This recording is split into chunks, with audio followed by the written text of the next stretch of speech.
Sound the emergency alarm bells because we have a Sunday emergency podcast on Brandon's Roll because 9 hours later, as the clock struck midnight last night on Sunday morning in the East Coast, I still do not understand how Duke somehow lost that game last night against Houston. With 8:03 left in the game, Duke led by 14 points. And with 2 minutes and 6 seconds left in the game, Duke led by 9 points. And with 34 seconds left in the game, Duke led by 6 points.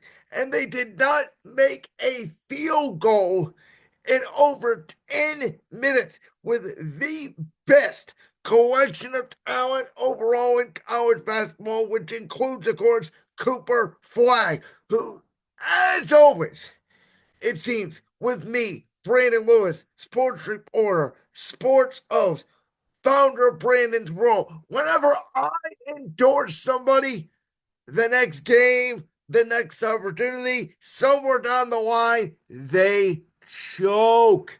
And that's what Duke did. All tournament long, I said, I don't think there was a team in college basketball that could defeat Duke, barring a monumental collapse. Last night, if if Auburn did not collapse against Florida, which they were up by 8 at the end of the first half, they lost by 6, 14-point swing in the second half. Yes, they collapsed. Same thing here with Duke. They were up by 6 at the end of the first half, and at some points it felt like Duke was toying with their food. Cooper Flagg had his best offensive game of the tournament so far. Houston was really struggling on the offense side of the floor. And again, in the second half, Duke came out. They threw their puncher's punch with 8 minutes left, barely into over the halfway point of the second half. Duke was up 14. It felt like Duke went on their blitz, and it felt like it was over. From that point on, Duke was outscored 27-9 by a defensive team in Houston who is a good shooting team, not a great shooting team. They under out of the defense side of the board. They were the number one team in the country at defense all season long. And going into this game, you kind of felt like if Houston held Duke under 60, they had a chance. Well, Duke scored 67 and they lost. This was one of the biggest choke jobs. Again, Auburn had one of the biggest choke jobs, in my opinion, in the Final Four by losing that lead to Florida. For whatever reason, I think Auburn's, their starting depth, they didn't have enough bench depth like Florida did. Obviously, Clayton took over the game for Florida, and in the second half, Florida just dominated the boards. They dominated inside. Auburn couldn't really shoot. Florida came out of the second half, they really dominated. Here, you're watching this and you're going, okay, it got down to 14, but then Duke still went by 9 with 2 minutes left. And it wasn't until it got to 4 with about 28 seconds left that you said, oh no. Because even up 6 with 34 seconds left in college basketball, the shot clock is 30. You know they're going to play the following game. And Duke, outside of a couple guys, is really good free throw shooters, though, Florida was smart enough to follow the ones that aren't very good from the charity stripe. And it went auto, miss free throw, boom, boom, boom. And yet, even when it was 67-66, Houston with 15 or so odd seconds left, Duke had one chance to win the game. And full disclosure, I bet on Houston to win their region, which they did. And I also bet on Duke to win the national championship. And I had that bet at $10 to win 80. Thank you, FanDuel. I hope you partner with me someday. And at that point, I had a cash out bet to win $32. So I would have gained $22. Well, silly me, I decided the game's not over yet because Cooper Flagg has one more chance to win the game. And Cooper Flagg is in the paint. He turns around for his almost signature at this point, and he was very hot from outside the arc last night, by the way, too. As I said, it was his best offensive performance of the tournament. Turns around and clank, front iron, not even close. Rebound by Houston. That was obviously followed by the loose ball call on Cooper Flagg, which was questionable. But officials make questionable calls all the time. I thought Houston got jived on some foul calls and some out of bounds calls, especially down the stretch there as well, where I thought Duke got some breaks. But this was one of the best college basketball teams of all time. On Thursday, I said I thought this team would defeat the UConn team that won the last two national championships.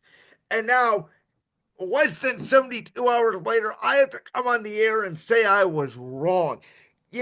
I say a lot of things in life. I say a lot of things. I have a lot of beliefs.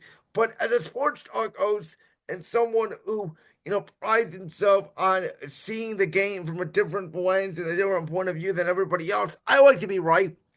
I like to be proven more right than wrong. I think it gives myself more credibility to you, the audience. This one hurt. And for the record, for those of you that have said, this tournament's been boring, regardless of my heart being ripped out last night by a team that I just thought was so much better than everybody else. And again, Auburn, I had Auburn as well. I thought Janiah Broome was going to be the best player, even though he got hurt against Michigan State. Sounded like he practiced 2 full days, Thursday and Friday. Looked really good in the first half. I think he was laboring maybe a little bit in the second half from the arm injury, but he disappeared as well. And that Clayton kid for Florida, man, boy, is he going to be a basketball player. Whoo, that kid, like Pettigrew for Auburn against Michigan. Remember Pettigrew against Michigan in the Sweet 16 when he couldn't miss? When I had Michigan plus 8.5 with 7 minutes to go, and Pettigrew all of a sudden couldn't miss, and Michigan couldn't hit a shot. That same thing that Auburn did to Michigan is what Houston did to Duke last night. And for Duke, that was one of the biggest collapses in the history of college basketball. Now, Cooper Flagg. I believed in this kid. The kid is only 18 years old. This kid should be a senior in high school. And he is 6'9", plays a little bit like LeBron, plays a little bit like Magic Johnson, plays a little bit like Larry Bird. I said at times I'm more impressed with his defense and his offense, his ability to get back in the lane, his ability to poke the ball, his ability to leap up and block shots. His passing ability, especially to those athletic Duke big men, are insane and unbelievable. Cooper Flagg let me down last night because what do I always say in basketball?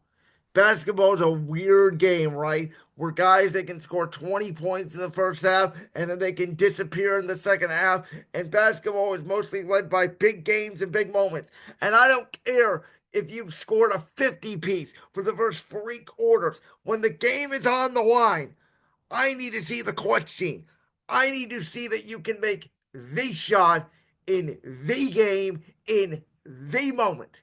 And Cooper Flagg is only 18, but he had a chance last night to cement his legacy as one of the greatest college basketball players of all time. And he blew it. Now, regardless of the outcome, I said this. I don't care now if Duke wins the national championship or not. I think this will be the most interesting decision in maybe NBA draft history because this kid, Cooper Flagg, is so talented. And I said this on Thursday. He cannot go to the Washington Wizards. Please, God, no. He cannot go to the Charlotte Hornets. He cannot go to the Sacramento Kings. He cannot go to one of these dumpster NBA franchises. This is one of those weird NBA draft years where, listen, Joel Embiid was hurt the whole year. Paul George really struggled in Philadelphia. The Sixers are a complete mess. They do add the talent, though, and it's like, are they going to run it back? Can Embiid be healthy? Can they be good again next year? Especially, obviously, if they get one number two from Duke University, Cooper Flagg. Chicago, Kobe White, Josh Giddey, who those two have been out of their minds lately. Nikola Vucevic. That team is probably going to be in the play-in tournament this year. Chicago, you better hope you miss the playoffs. That team next year could be the Orlando or even the Houston of this year, like Orlando 2 years ago, Houston this year, Detroit this year, where they just come out of nowhere and they're, a 4 or 5 seed in the East. Imagine if they get Cooper Flagg.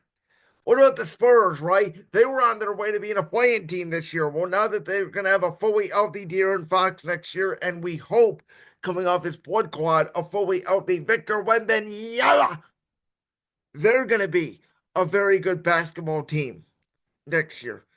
These three teams are all having a chance of the lottery. And by the way, that's not to mention what's going on in Dallas, right? With Kyrie Irving and Anthony Davis. If they've fallen off the playing tournament, if they have a 2% chance of the lottery or whatever, and they were to get Cooper Flagg, even without Luka Doncic, Cooper Flagg, Kyrie Irving, and Anthony Davis, that would work because Cooper Flagg is going to walk into this league and score 20 points and be a great basketball player. And I was even supposing that on Thursday, with all these international players, Victor Wembanyama, Luka Doncic, Nikola Jokic, who, as you'll hear in my conversation with Christian Iden on Tuesday, we don't really feel like these guys are that marketable, even though they're great players. Cooper Flagg could be the new face of the NBA. And so this is the most interesting decision to me of all time because you guys know I'm not the biggest college guy. I love March Madness tournament, but I think the regular season in college basketball is a little bit Mickey Mouse-ish. Um, I think Cooper Flagg, if I was him, I would not declare for the NBA draft, but I would also not definitively come out and say I'm going back to school. And with the NIL era and everything going on, and with teams obviously trying to tank for this kid, folks, Cooper Flagg should wait.